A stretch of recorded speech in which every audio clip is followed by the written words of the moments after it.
Ladies and gentlemen, the very word secrecy is repugnant in a free and open society, and we are, as a people, inherently and historically opposed to secret societies, to secret oaths, and to secret proceedings.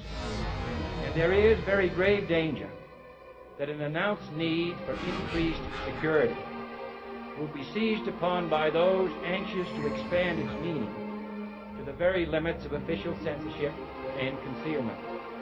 That I do not intend to permit to the extent that it's in my control. For we are opposed around the world by a monolithic and ruthless conspiracy that relies primarily on covert means for expanding its sphere of influence, on infiltration instead of invasion, on subversion instead of elections, on intimidation instead of free choice, on guerrillas by night instead of armies by day. It is a system which has conscripted vast human and material resources into the building of a tightly knit, highly efficient machine that combines military, diplomatic, intelligence, economic, scientific, and political operations. Its preparations are concealed, not published. Its mistakes are buried, not headlined. Its dissenters are silenced, not praised. No expenditure is questioned, no rumor is printed, no secret is revealed.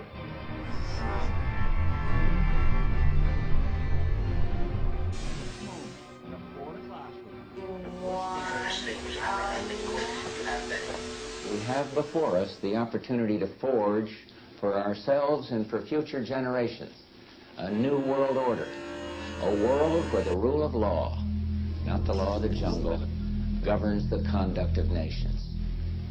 When we are successful, and we will be, we have a real chance at this new world order, an order in which a credible United Nations can use its peacekeeping role to fulfill the promise and vision of the UN's founders. Pope Benedict XVI is calling for a new world financial order. In the third encyclical of his pontificate, Benedict denounced the profit-at-all-cost mentality of the globalized economy, and he lamented that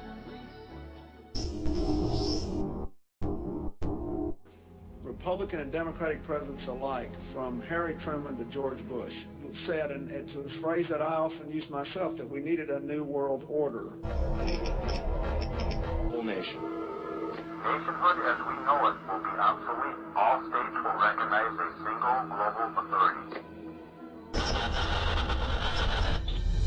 In this new century, Americans and Europeans alike will be required to do more, not less.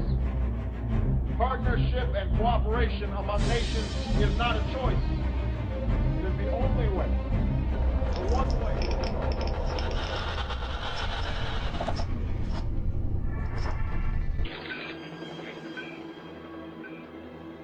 The World Federalist Association, or WFA, is one of the largest organizations that openly promote world government. Today we must develop federal structures on a global level. I work in dealing with the infiltration of churches and religious institutions as well as governments. That cover a tremendous number of institutions. The purpose is what the Roman Catholic system has all the time as her own purpose, is to infiltrate, to penetrate all the areas of life where the Roman Catholic can have control and access for the coming world government. What that means is, in preparation for that world government, the Roman Catholic institution, especially since the establishment of the Jesuit order in 1541, throughout all these 500 years, they've been in preparation and to infiltration and penetration of every level of society in order to take over the world politically and religiously. Babylon is declared to be that great city which reigneth over the kings of the earth. Revelation 17:4-6 and 18. The power that for so many centuries maintained despotic sway over the monarchs of Christendom is Rome. The purple and scarlet color, the gold and precious stones and pearls, vividly picture the magnificence and more than kingly pomp affected by the haughty see of Rome. Rome is charged with the sin of unlawful connection with the kings of the earth. It was by departure from the Lord and alliance with the heathen that the Jewish church became a harlot, and Rome, corrupting herself in like manner by seeking the support of worldly powers, receives a like condemnation. Rome has formed an unlawful alliance with the world.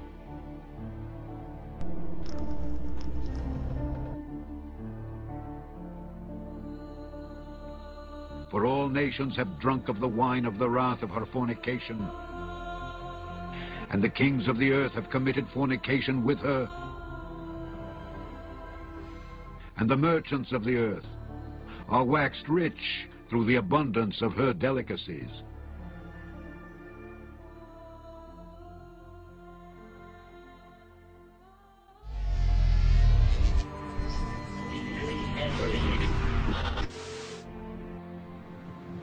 And I heard another voice from heaven saying, Come out of her, my people, that ye be not partakers of her sins, and that ye receive not of her plagues. For her sins have reached unto heaven, and God hath remembered her iniquities.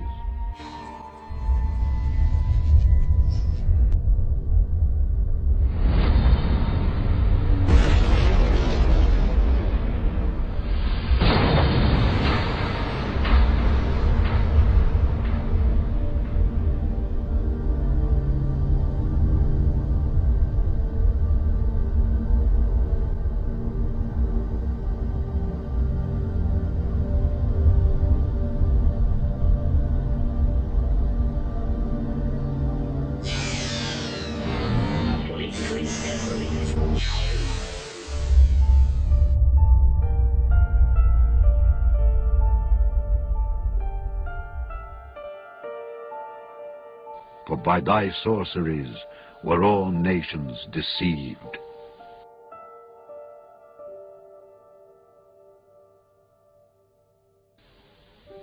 And in her was found the blood of prophets, and of saints, and of all that were slain upon the earth.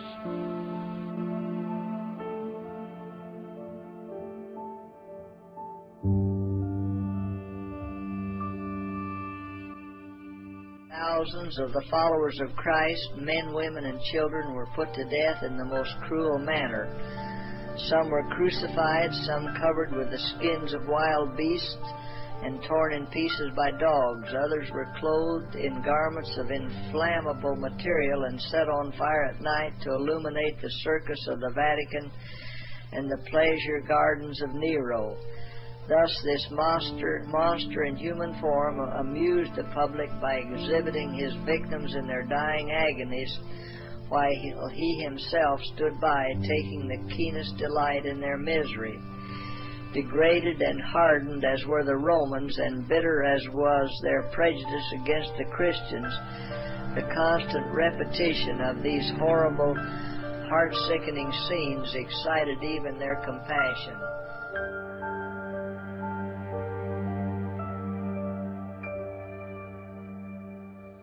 For God hath put in their hearts to fulfill his will, and to agree, and give their kingdom unto the beast, until the words of God shall be fulfilled.